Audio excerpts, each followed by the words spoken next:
enquanto a gente estiver nesse planeta, a gente tem de fazer, a gente tem de se juntar enquanto sociedade, né? E o sistema agroflorestal tem essa capacidade de juntar a gente, né? Eu acho que a gente hoje tem essa divisão, tem essa polarização no mundo hoje, e o sistema agroflorestal ainda você consegue juntar a pessoa e dialogar e conversar, e poder refletir, poder pensar enquanto ser humano, que planeta que a gente quer, né? Que a terra não é só um espaço para você ter rentabilidade, né?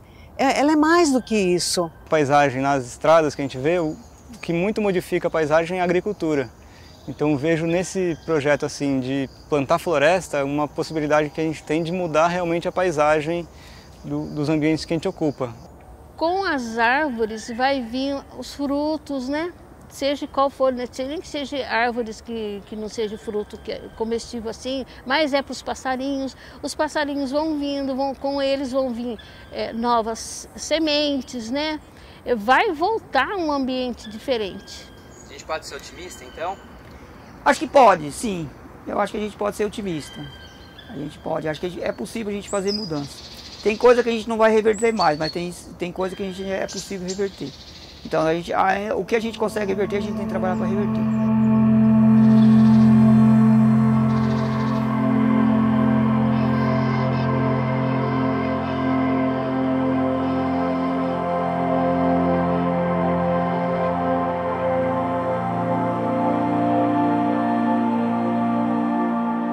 Meu pai havia comprado aqui 2 meses antes de falecer. Meu pai era produtor rural de leite e ele queria muito aumentar. Ele tirava em 8,5 alqueires do outro lado, no sítio que ele tinha, 800 litros de leite. E ele queria tirar 1.000, era uma meta. Historicamente, a fazenda era de plantio de arroz, assim, as mais antigas. Até aquelas construções que a gente viu lá na entrada, era a tulha de arroz. Então, há 100 anos atrás, plantava arroz por aqui. Daí de uns anos para cá foi mudando a característica do vale, tendo menos água aqui também disponível para o arroz encharcado, foi tendo milho, feijão, já teve batata doce também. E um outro pedaço da fazenda tem gado, recentemente entrou feno também. Então quando eu fui assentado, peguei uma área totalmente degradada, né? Como passou aqui a cultura do café e depois entrou o gado, então o solo totalmente compactado, né? Degradado. E a gente vem fazendo um trabalho de recuperação dele. O pai era caminhoneiro, né? E ele, acho que foi um investimento que ele fez, né? Comprou e deixou. Aí essa propriedade, ele ficou do jeito que a natureza foi deixando nas mãos da natureza, né? O próprio meu marido falava, aquilo lá não interessa para nada, não dá para fazer nada, não serve para nada. Nem tudo que a gente olha que é mato, né? Então a pessoa chega, nossa, tá bem abandonadinho aqui. Aí eu falo, pô, o cara não sabe o que tá falando, como eu não sabia. Eu não vou falar, eu não vou julgar ele, porque até me falarem que aquilo lá, sabe, ele daria uma aeração na terra, eu também arrancava tudo. E aí eu comecei a trabalhar com uma diversidade grande de planta, e então isso foi gerando uma curiosidade. Muita gente falava assim, mas que você produz, você planta arroz, você planta feijão, você planta milho. E eu comecei a plantar um monte de fruta, porque o finado meu pai, ele tinha isso, né? Então a gente tinha a área de produção de nossa alimentação, de arroz, feijão, essas coisas que a gente plantava, mas em torno de casa a gente tinha uma diversidade grande de planta, que era a nossa farmácia viva, que era as frutas estavam tudo em torno de casa, né? E eu comecei a fazer esse movimento em torno de casa. E aí o pessoal começou a visitar e falava, Valdir, você está fazendo sistema agroflorestal. Eu ficava imaginando, o que é sistema agroflorestal? É uma coisa de comer? Uns falavam sistema agroflorestal, outros falavam, você está fazendo agroecologia. Eu achava que era uma coisa que a gente comia. E depois eu fui buscar entender isso, que sistema agroflorestal é essa junção de planta, né? Então você faz uma junção de planta, né? E você cria um sistema, né? E esse sistema você vai trabalhando ele. Sim. Porque a reserva legal muitas vezes é feita só assim, fecha uma área e deixa ela crescer, o mato tomar conta. Mas aqui a gente teve essa ideia de usar como alguma coisa que desse retorno depois, que pudesse tirar algum lucro também disso, e é permanente, porque conforme for manejando a floresta, ela vai se regenerando e a gente pode continuar manejando ela. Sim. Aqui nós temos muita mata e muita água. Eu tenho uma chacrinha que também nós ganhamos do nosso pai, né? Ele deu para nós, que nós somos em 4 irmãs, deu um para cada uma, e lá é diferente. Lá não tinha árvore e não tem água. Maricá é a predileta do Carlos. Ele adora plantar maricá. Adora. Aprendi até o que é maricá. Hoje eu sou técnico de campo do Corredor Ecológico. Eu sou a pessoa que entra em contato com os proprietários rurais para a gente tentar colocar alguns projetos em prática, né? Eu gosto de pôr a mão na massa, então eu estou sempre com as ferramentas na cintura aqui. Eu chego lá, eu vou ver, eu falo que o penetrômetro, né? Eu uso um penetrômetro e eu falo que tem que aguentar 150 quilos, né, por metro quadrado. Daí eu puxo o facão, tem a ponta, eu coloco aqui e eu vejo o quanto que esse negócio afunda, né? Afundou até aqui, daí a gente vê, poxa, tem uma profundidade razoável aí, né? Então, esse solo aqui tem uma condição um pouquinho melhor do que aquele outro que a gente foi. Então, graças a fazer essas coisas na prática e conversar e tirar um pouco de sarro junto, dá para chegar numa conversa bem bacana, assim, e todo mundo conseguir entender da melhor forma possível o que a gente quer fazer, né? Conectar pessoas é o grande propósito do Corredor Ecológico.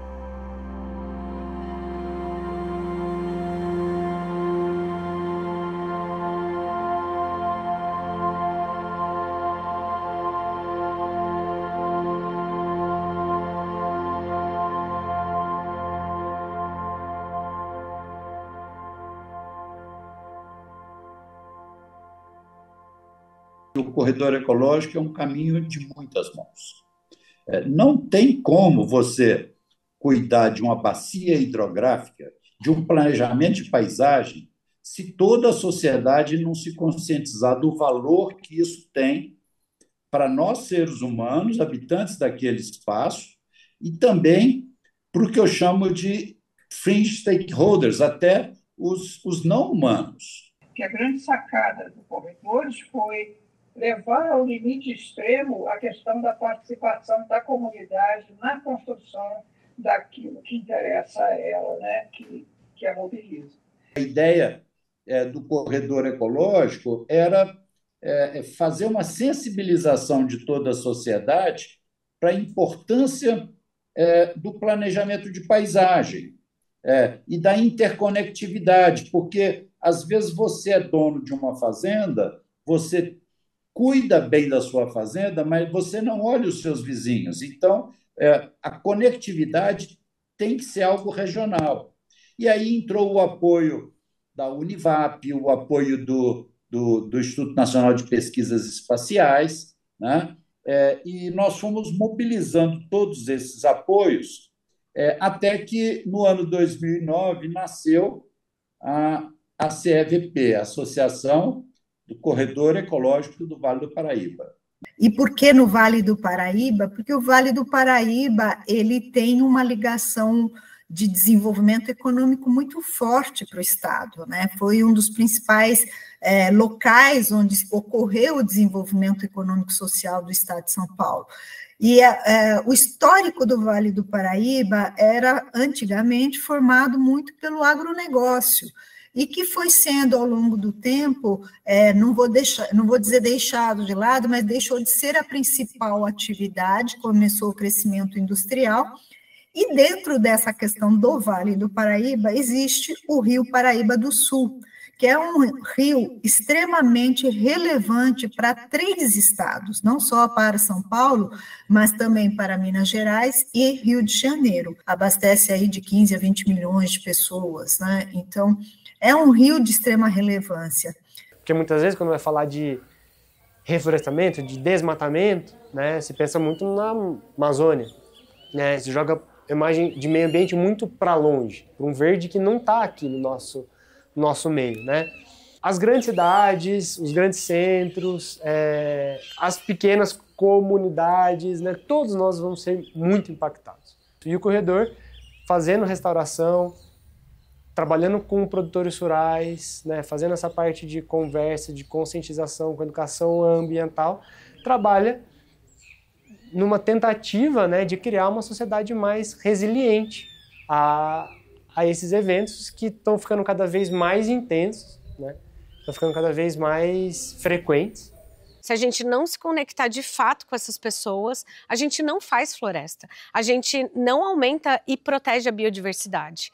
As pessoas têm que estar engajadas, porque é a gente que vai fazer isso, né? É a gente que está causando os problemas que a gente tem hoje no planeta, e a única forma da gente conseguir soluções é conversando, é se entendendo e propondo soluções como seres humanos, né? E olhando para essas conexões florestais e de biodiversidade, mas a partir de uma conexão de consciência humana. Ao longo do tempo, as pessoas que estão participando, que muitas vezes eram descrentes, começam a ver algum tipo de resultado, né? A gente tem um proprietário rural dentro de Jacareí também, que só da gente fazer o cercamento na área, teve um acréscimo de produção de água dentro da propriedade em 1 mês. Ele relatou isso, né? Então, a gente fez de novo lá, olhou a propriedade junto com ele, fez o penetrômetro lá, né, na hora, foi com a brincadeira, entendeu a paisagem, selecionou as áreas, né? Então uma pessoa, quando vê que uma ação que acabou de acontecer já está gerando um tipo de reação positiva, então a pessoa, ela se torna depois um comunicador nosso também, né? Então aos poucos isso daí vai espalhando. E todo mundo com quem a gente conversa, que é proprietário, é no mínimo vizinho de 2, 3, né? A grande sacada para mudar essa chave, começar a pensar de forma mais sustentável, olhando para o ambiente, para a paisagem, é a gente despertar um certo afeto por aquele lugar. E eu acho que isso mobiliza de verdade as pessoas, a gente pensar de forma afetiva daquele ambiente. Por isso que eu acho que as crianças têm um papel fundamental nesse processo, nesse trabalho. Porque acho que elas já vêm com isso no pacote, né? E acho que a gente vai perdendo um pouco isso com a correria do dia a dia, o trabalho, a gente vai perdendo essa afetividade pelo né, o que a gente chama de natureza e meio ambiente, e esquece que a gente faz parte desse meio aí também. Então, a área de mobilização, eu acho que a gente tem 2 grandes frentes, né? Uma de educação formal, que são ações em escolas, como o Verde Azul no Vale, mas também ações pontuais, que às vezes as escolas chamam, né? Uma palestra sobre um determinado assunto. Muitas vezes a gente vai contar como é que é a ferramenta do ArcGIS, né, nas escolas, como que funciona uma ferramenta dessa que as escolas têm contato, mas não sabem como funciona na prática, o trabalho de restauração. Então tem essa frente pontual e tem programas como o Verde Azul, que já são programas a mais longo prazo, que funcionam em 1, 2 anos. Então essa frente de educação formal, que seria uma educação ambiental dentro das escolas. E tem a frente de mobilização não formal, que é um pouco o trabalho que o Carlos faz, de mobilização do produtor rural e de capacitação dessas pessoas também. Não só de produtor rural, mas de outras pessoas que têm o interesse de trabalhar na cadeia de restauração, né? Tanto capacitação para plantio, para viveiros de mudas, produção de mudas, né? Outras técnicas de plantio, como a muvuca de sementes. Essa maricá, ela tem muito espinho. Então, ela é altamente proteção, né? Para que, de repente, uma vaca não entre por aqui. Então, eu brinco com ele, mas é uma coisa que ela não é feia, sabe?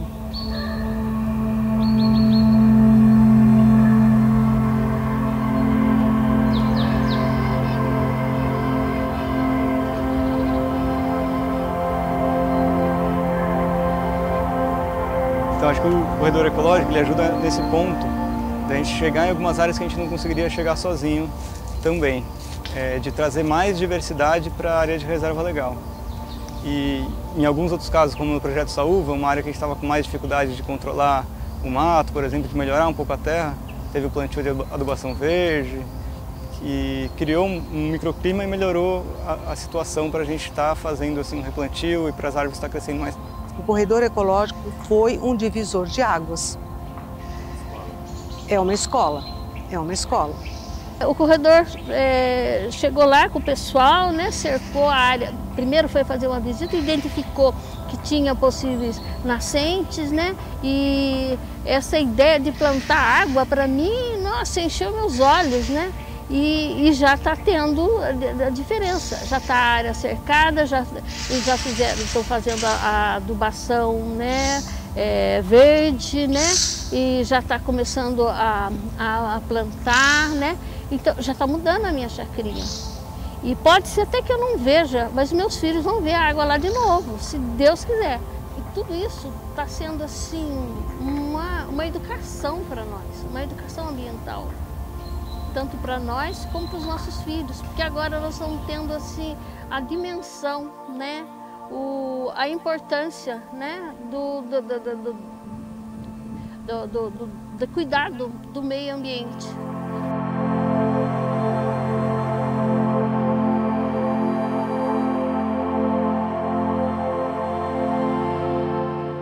Nesses 15 anos, a gente conseguiu, de fato, mostrar que para a gente fazer conexão de florestas, e a gente precisa conectar pessoas, a gente precisa ouvir, a gente precisa saber nosso momento de falar e a gente precisa construir coisas juntos. Então eu vejo que nesses 15 anos, uma coisa que a gente conseguiu colocar muito mais peso e colocar para fora, para ela não ficar escondida, foi justamente a importância das pessoas no processo de construção dessa conexão florestal que a gente quer. Entender que restauração precisa da árvore para crescer, mas precisa das pessoas para manter ela em pé, porque foram as pessoas que tiraram ela de lá, né? São as pessoas que estão plantando, né? E que no fundo, na verdade, nós estamos integrados nesse grande meio aí que é o planeta, né? Em geral. Então, o corredor sempre teve essa visão muito holística, integrativa, sabe? E isso é uma visão muito atual, né, para a redução de risco de desastre. E não há como você mobilizar a sociedade se não for pelo homem que lá habita e pela sua cultura. Um corredor é um grande laboratório de sucesso em que a gente mostra que tem caminhos ainda a ser feito, mas que são viáveis. O principal legado do corredor é a atitude de que é possível construir coletivamente soluções que possam ser compartilhadas coletivamente.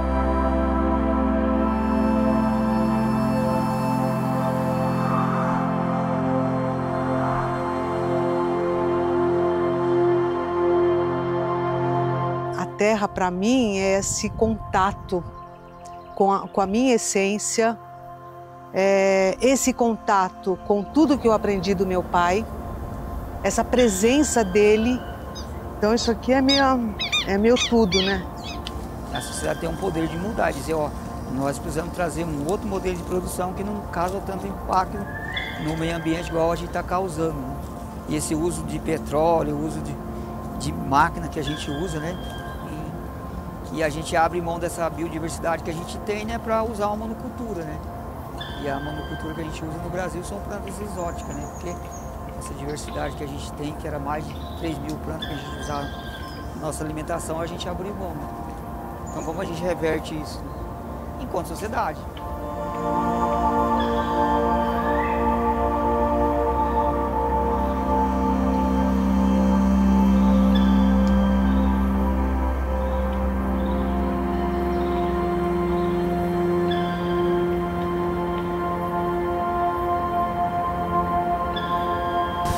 Vamos chamar isso aqui, sabe como?